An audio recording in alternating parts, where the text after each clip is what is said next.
Hey there riders, MotoJourno Chris here, and just in case you've been living under a rock or away like I was, you may have missed the MT10 update announcement.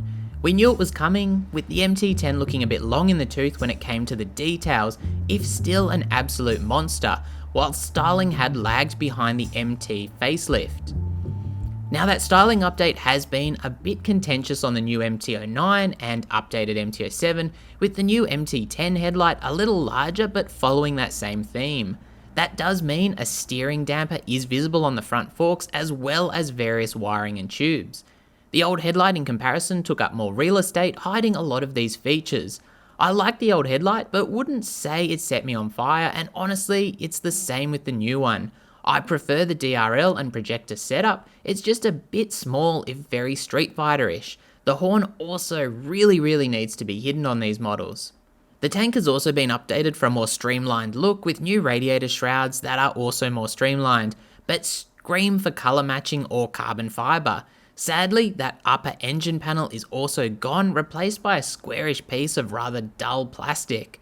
Yamaha call it going back to the core of the motorcycle, which I get, but personally it's a mixed bag with an in-person inspection required for final verdict. Sure, we've got lots of pictures, but a look in the metal is important. Even the tail is more streamlined.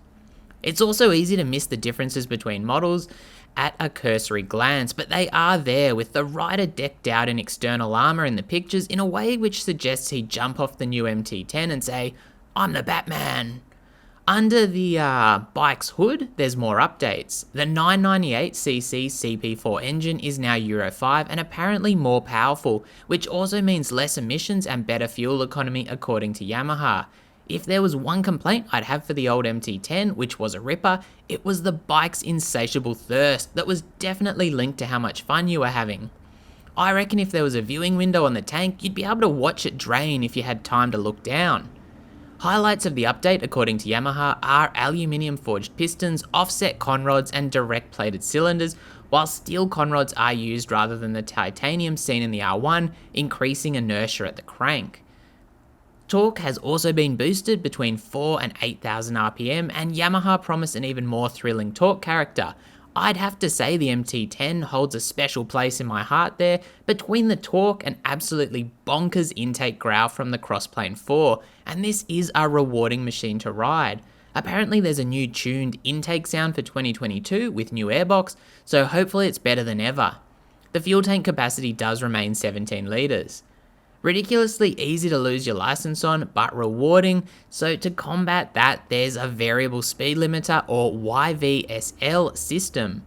The benefit there would be to prevent a handful of throttle, leaving the bike impounded if the wrong individual spots you, and of course you can just not use it. I can imagine people setting that speed limit to say 140 for general riding here in Australia, because after that you start to get in a lot of trouble.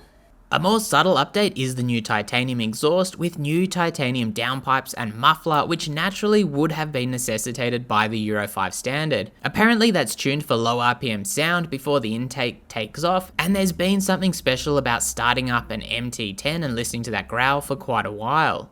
The MT10 also has a bit of a reputation for being capable of longer rides, and the new tank offers better grip, while the seat is apparently modified for better comfort, with the latter being something no rider will say no to. There's also now a Brembo radial master cylinder added to the brake package of 320mm front rotors and 4-piston radial calipers, and while I've heard people say they prefer the look of the lower spec integrated units, I'll take a Brembo radial unit any day of the week. If you don't like the exposed plastic reservoir, a billet replacement is a cheap investment. A standard fitment quick shifter, bi-directional, is also now fitted, meaning you don't have to head to the accessory catalogue to nab one. A point that certainly aged the old MT10 was the lack of a TFT display, which has now been rectified, instead running a 4.2-inch unit derived from the R1, although the MT10 SP was already equipped with one in this department. I guess it is just the expectation now on most of these modern machines. Other updates are a new APSG, or Accelerator Position Sensor Grip, or Ride-by-Wire grip that talks to the YCCT, or Yamaha Chip Controlled throttle. There's an IMU, TC, SCS, LIF, EBM, BC, YRC systems. It's really quite simple. So that's a new 6-axis IMU which allows lean sensitive traction control operation, and ABS, or BC as Yamaha call it.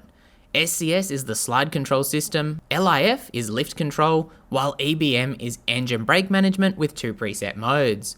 The YRC is the Yamaha ride control, or essentially modes, which offers presets of all those electronic systems, including the PWR or power delivery modes, which change the throttle characteristic. Retained is the Delta box frame running the CP4 power plant as a stressed member, and the wheelbase has nudged up 5mm to 1405 in total. Suspension is also the same fully adjustable KYB forks and KYB shock, although we are promised optimized settings. Road holding and suspension were real strengths of the MT10 though when I tested it, at least for my pace. That feeling of being glued to the road was visceral. Bridgestone S22 tyres are standard fitment, offering a great set of hoops right off the bat, which is again great. New colours will include a Cyan Storm option along with the Icon Blue and Tech Black. The Cyan Storm is the bike with the grey bodywork and kind of turquoise wheels, while the other two being fairly self-explanatory. Sadly, the Ice Fluo or previous grey option with red wheels is gone. We're being told arrival in February in Europe, while there's no pricing information for any market where I can find it. But a bump in pricing is probably a fair expectation with the updates we're seeing. Overall, it looks like some great updates that cover all the bases where the MT10 might have been considered to be lagging behind the competition, mainly that TFT, Euro 5 for future-proofing, and the IMU and associated electronics. One question I do have with the recent XSR 900 unveil and the more radical MT styling rolled out is whether we could see a similar approach taken with the MT10, in perhaps an XSR 1000 offering more traditional styling that may appeal to a wider range of riders and only needing some fairly basic bodywork changes, keeping the basics of the bike and the costs associated with offering the two different versions nice and low. That's pure conjecture on my part, of course, but it is something we've seen done successfully in the past. Whether that would be even necessary with the new XSR 900 is another thing entirely, of course, because it's a pretty impressive machine, and there's probably a lot of overlap with an XSR 1000. The MT10 was already such a great machine regardless, so this should make it next level. I reckon the styling will grow on me too. I liked the MT09, MT07 and MT03 enough that I'd definitely buy one. However, I think this will be another case of a fairly polarizing design. But then trying to please everyone just means disappointing everybody, as they say. It'll be interesting to see pricing and more availability information for the various markets, but as it stands, it's just nice to see what Yamaha have done with the mighty MT10. So let me know your thoughts on the new model and whether you think Yamaha went in the right direction, or conversely, if there's anything you think they missed. As always, thanks for watching and stay safe out there.